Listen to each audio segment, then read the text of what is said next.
வணக்கம் மக்களே. உங்களுக்கு தேம்ஸ் நதிக்கரையோட வரலாறு தெரியுங்களா?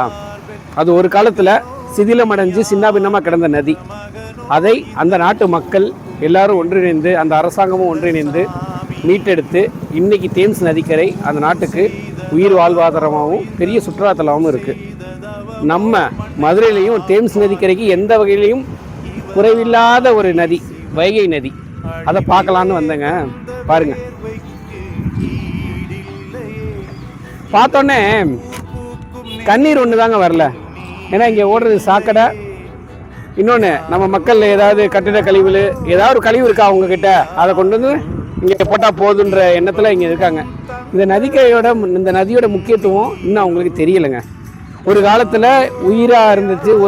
ஒரு காலத்தில் இங்கே பாருங்க, அங்கே துணி துவைக்கிறாங்க, இந்த பக்கம் சாக்கடை ஓடுது, கட்டட கழிவு வேஸ்ட், இது தாங்க இருக்குது. எவ்வளோ அழகான நதி! எப்படி எல்லாத்துக்கும் கிடைக்காதுங்க. நதியெல்லாம் இயற்கையோட வரப்பிரசாதம். அது நமக்கு கிடைச்சிருக்கு. ஆனால் அதை நம்ம அழிக்கிறதுக்குனே ஒரு வேலையாக இருக்கோங்க. நம்ம எதிர்கால சந்ததிக்கு நம்ம என்ன கொடுக்க போகிறோம்? எதையும் கொடுக்க போகல. இந்த மாதிரி ஒரு நல்ல விஷயத்தை விட்டுட்டு போனால் தானேங்க.